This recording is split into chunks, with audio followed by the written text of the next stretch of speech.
Hello, everyone. Welcome back to Neurospicy Nursing. Um, you guys have gotten a lot of material pushed at you today. I know. So sorry, but again, you guys are on the grind, so I need to be back on the grind with you guys. So today's lecture is, or well, this lecture, this is like the third lecture today. This lecture is going to be on methotrexate and its uses in OB. Okay, so what is methotrexate? So you've heard it as a DMARD, you've heard it as a folic acid antagonist. That's all true. It is used for RA and for other autoimmune diseases, and it even has uses in oncology. Um, but in OB, we're going to use it primarily for ectopic pregnancies, molar pregnancies, and sometimes we can see it used in abortions as well. So the MOA, we are going to inhibit something called dihydrofolate reductase, which it prevents the conversion of folic acid, which is why it's so important if you are using it as an immunosuppressant drug to make sure that you're taking folic acid since it inhibits it. And by inhibiting folic acid, it is going to stop the replication of DNA, and that leads to the resolution of the ectopic pregnancy without needing surgery. So there's specific indications for methotrexate. Ectopic pregnancy is one, gestational trophoblastic disease or molar pregnancy. Um, Also, the medical management is when surgery is not preferred, as well as it's going to help preserve fertility rather than getting a salpingectomy. The criteria is that the patient has to be hemodynamically stable. They don't have a ruptured fallopian tube or whatever has ruptured. They need a HCG level of less than 5,000. Their ectopic mass needs to be on the smaller end, less than 3.5 centimeters. They need to have no fetal cardiac activity, and they have to be able to comply with all of their follow-up appointments. So, contraindications for this are basically the exact same contraindications if you were taking methotrexate regularly. So, alcohol use disorder, any liver disease, renal disease. If you are breastfeeding, it is contraindicated, as well as if you have immunodeficiency. I know that's really confusing, because it's an immunosuppressant drug, but let's say you are sick, you're not going to put them, like if you have pneumonia or something like that, you're not going to put them on something that's going to further lower their immune system. It's also contraindicated if they have a ruptured ectopic pregnancy. Nursing responsibilities. So we are going to educate them to make sure that they follow up on any labs. We're going to tell them about abdominal pain. There is some expected abdominal pain, but we need to make sure that they know the difference between that and a rupture, since a rupture can potentially happen after taking the methotrexate.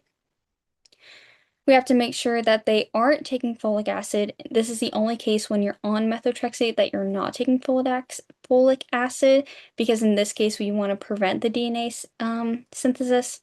Normally you want DNA synthesis to still happen, that's why you're still taking it. But in regards to taking it with OB, we don't want folic acid to be taken. Also make sure that they're not taking any NSAIDs because of the fact that it's already technically nephrotoxic. We don't need to add any other complications, and they can already be at risk for bleeding, so we don't want to increase any of that bleeding risk either. And no alcohol either, because it is also, methotrexate is also hepatotoxic. Adding alcohol, which is also hepatotoxic, increases the risk of injury to their liver. Make sure that they need to come in, make sure that they understand that they need to come in for HCG monitoring.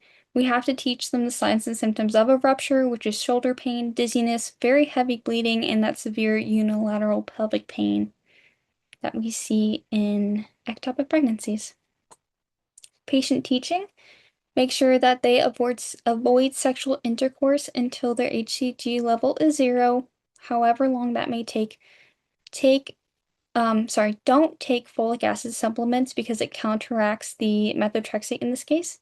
No alcohol, and be careful with sun exposure. They need to wear sunscreen if they're going to be outside, stay hydrated, all those things because of the increased risk of photosensitivity.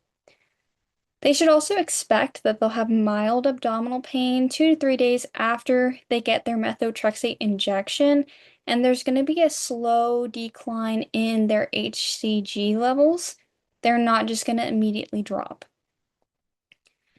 They need to make sure that they seek treatment, again, for any of those signs and symptoms of a rupture, severe pain, heavy bleeding, syncope, and or shoulder pain.